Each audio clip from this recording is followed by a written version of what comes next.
Welcome to Creative Power, a podcast designed to help you claim the full spectrum of your creative potential.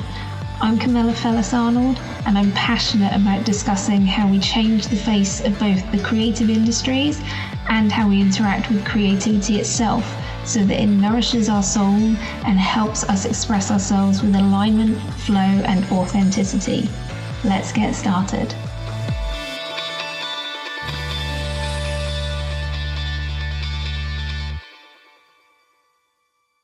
Welcome to Creative Power.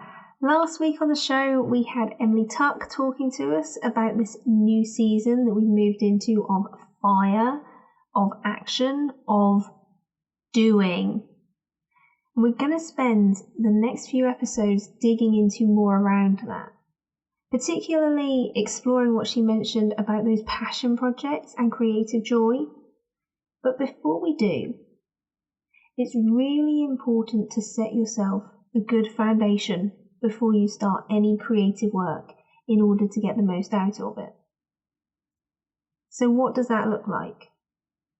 For me, it looks like clear intentions. If I'm not clear on what I want by the end of a project, chances are some of it, maybe a lot of it, will fall by the wayside.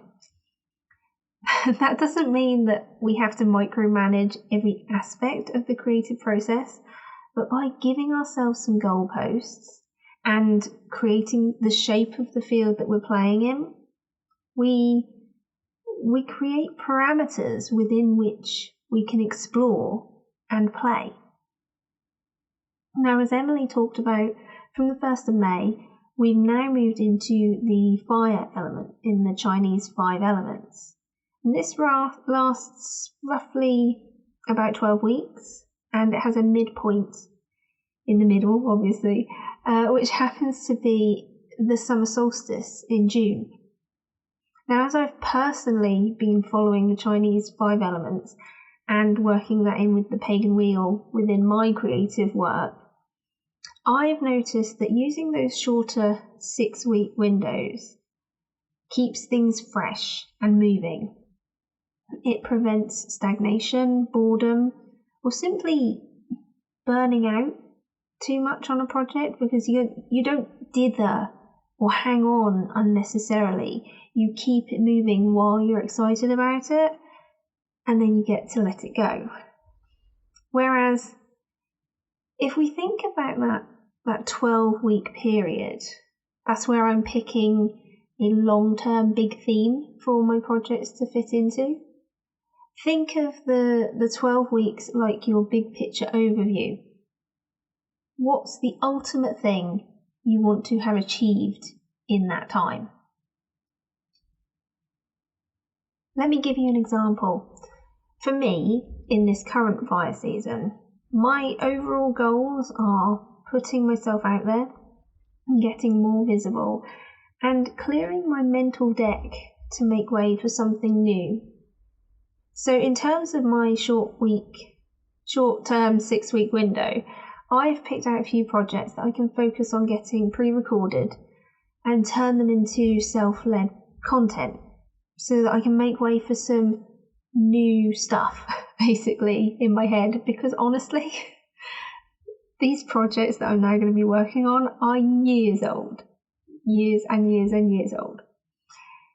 So one of the main things I was considering when setting these goals and breaking them down into smaller projects was asking myself the question, what will give me the best, biggest result from the fewest of actions? Why did I think this way? Well, because honestly, it's way too easy to overload yourself right now. Way too easy. Summer is coming, the weather and our internal moods are improving, we feel energized and excited by life once again, because with COVID restrictions relaxing, it means we can get out and just go do stuff. So it can be super tempting to fill up your plate with all your exciting projects. But if you put too many things in the pot, you're going to get overwhelmed. This is not the time for shiny project syndrome, I'm sorry to say. This is the time to take a step back, breathe, and bring a bit of logic into the equation. Genuinely can't believe I'm saying that, but really it is.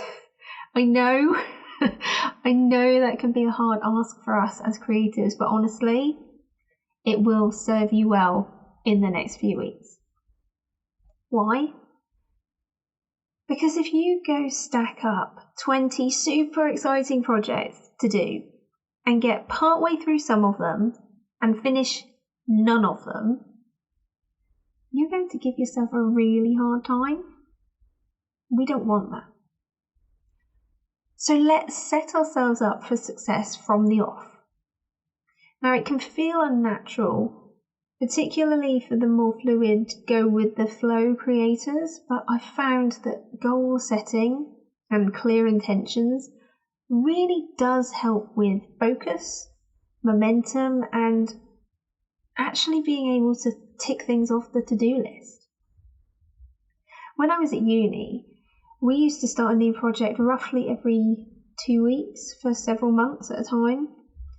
We'd get as far as we could with each of them, aiming to be done or near as damn it within 2 weeks and then move on to the next thing.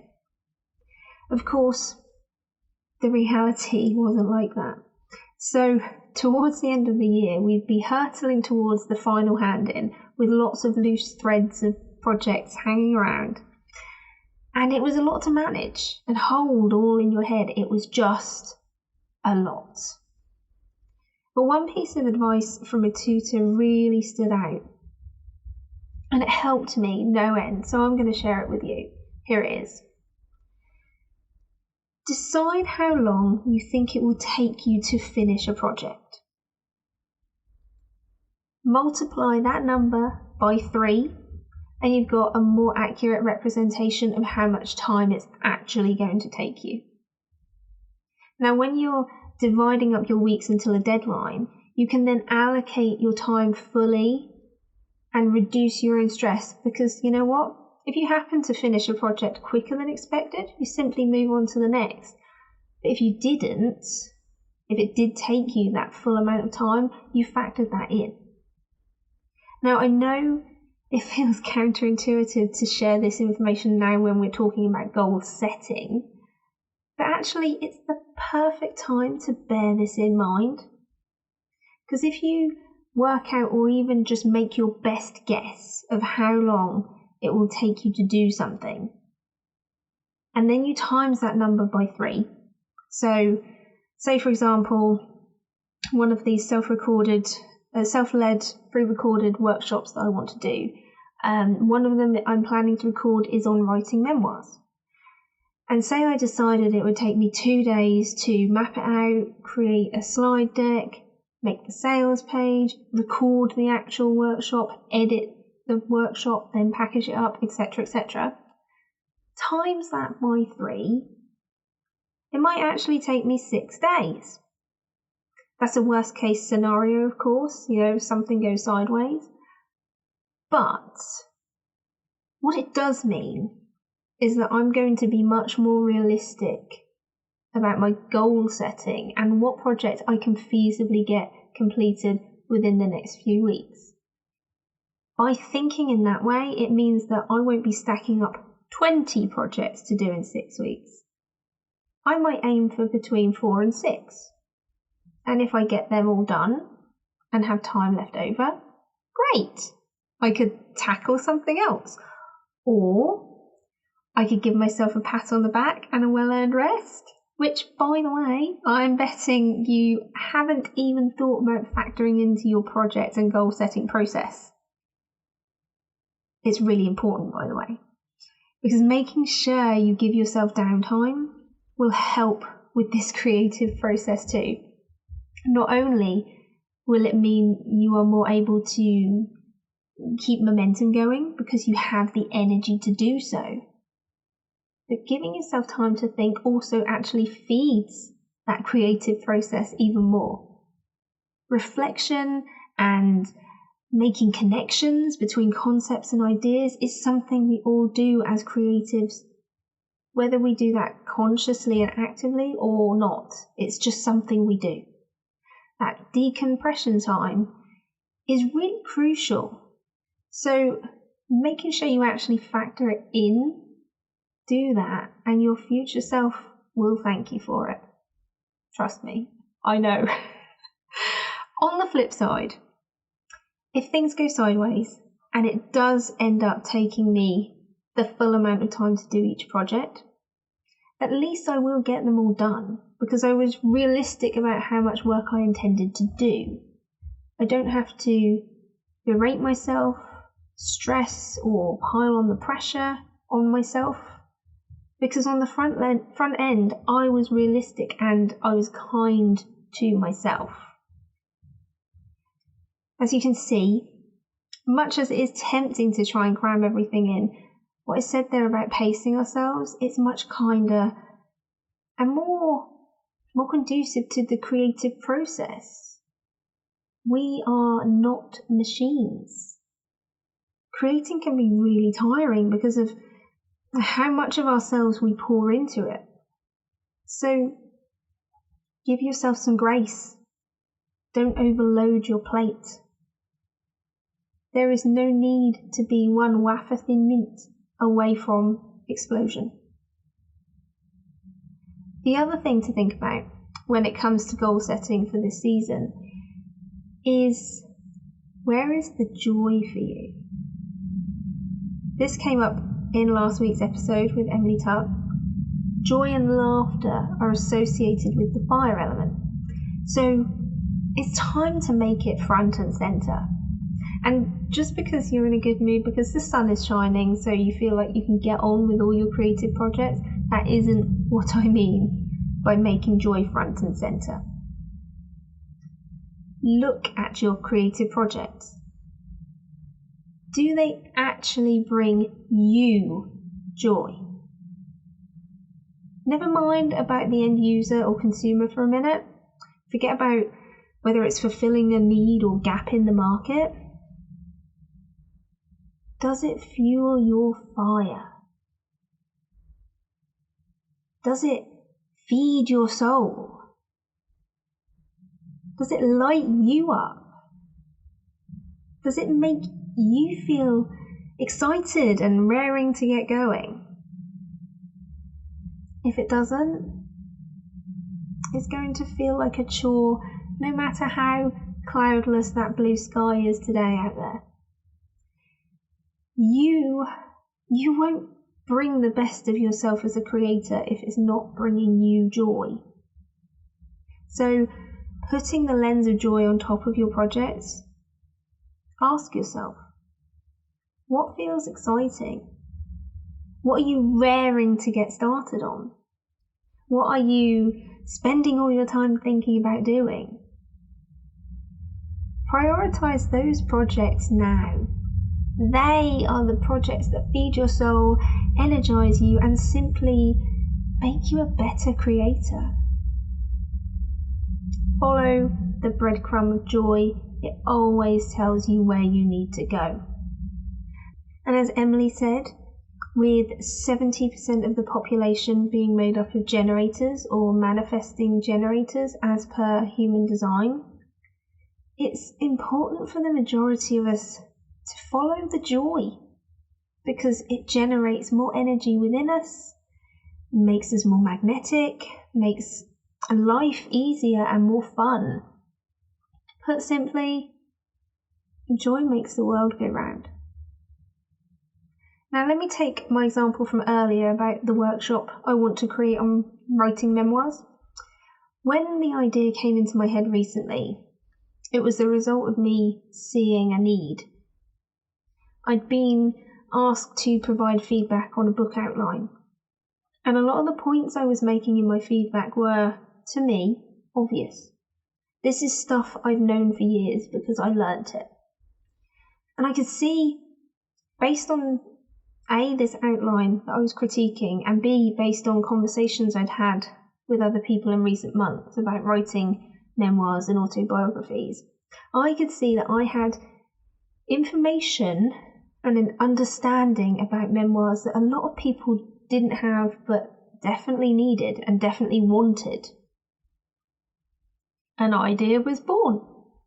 But to me, this information was old hat. I've known this stuff for however many years. How could I make the workshop exciting and interesting to me? I know the information is gold, but if I can't deliver it with joy, it won't have the same effect on the viewer. Joy just makes your words and your teachings land differently for people, let me tell you. I didn't want to discard the idea either, because it was a good one. So what could I do with it instead? I decided to reframe it in my head. I was thinking about how, although the content wasn't new to me, it was new to the viewer. And it would really help them improve their storytelling, and they really wanted to learn this stuff. And then, that's the thing, there's the gold right there. I love to help people. Helping people brings me joy. Feeling like I'm useful, being needed, and having something to offer someone, I thrive off that shit. So when I next thought about this memoir workshop as a service to the people I'm working with, as a way I could genuinely help them, but without me having to repeat myself 50 million times. In that way, this one jam-packed with great information and delivered with enthusiasm pre-recorded masterclass would have much more impact on the viewer. And, most importantly, then free me up to work on something else. Because next time someone asks for my advice when they tell me they're writing their life story, I can happily say, yeah, I totally have some tips and advice. Go check out my resources and masterclass, here's the link, and I'll send it to them. They've got specific help that they need. I have helped them, but I didn't have to spend hours of my life on the phone telling them what I tell about 80% of the memoir writers that I've encountered when they start out. Plus, in the process of packaging up all of my knowledge on writing memoirs, I've not only created a masterclass, but I created worksheets, freebies, you name it. All of it gets kind of scooped up in that one thing, because I throw everything I know at it when I'm planning it and outlining it and making it. Which then loops back to what I said at the beginning of the episode. What one action or project will give me the best, biggest result from the fewest of actions? In short, how can I get the biggest ROI, return on investment, from the fewest moves and most targeted specific projects from my list of ideas? I want to have a big impact, we want to help people, we want to do the things. But how can we do it without having to do 50 million projects in 6 weeks?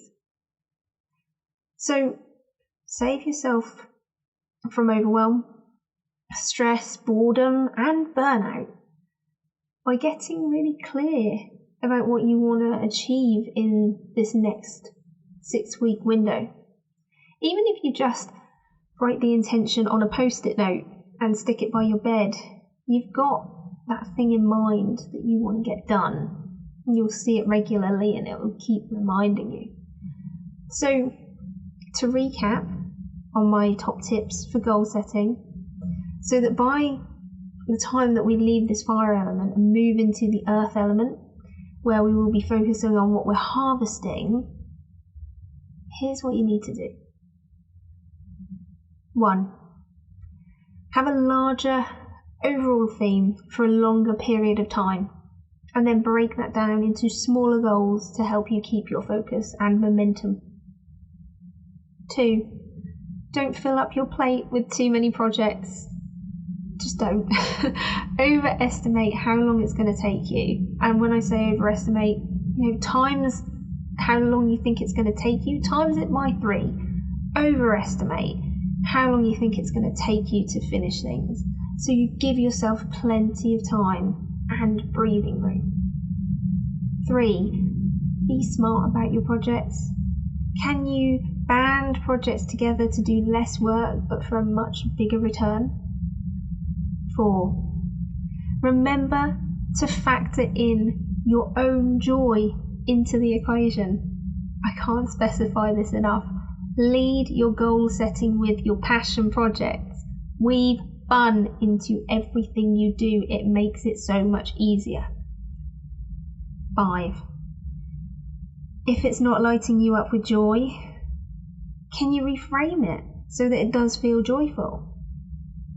And if you can't find a way to do that at all, can you ditch that project altogether? Or can you park it until it's reinvigorated? My final bonus tip to you: be kind to yourself. Creativity is a process and a journey. Don't rush. Factor in rest and decompression time and give yourself room to breathe. Your future self will really thank you for it.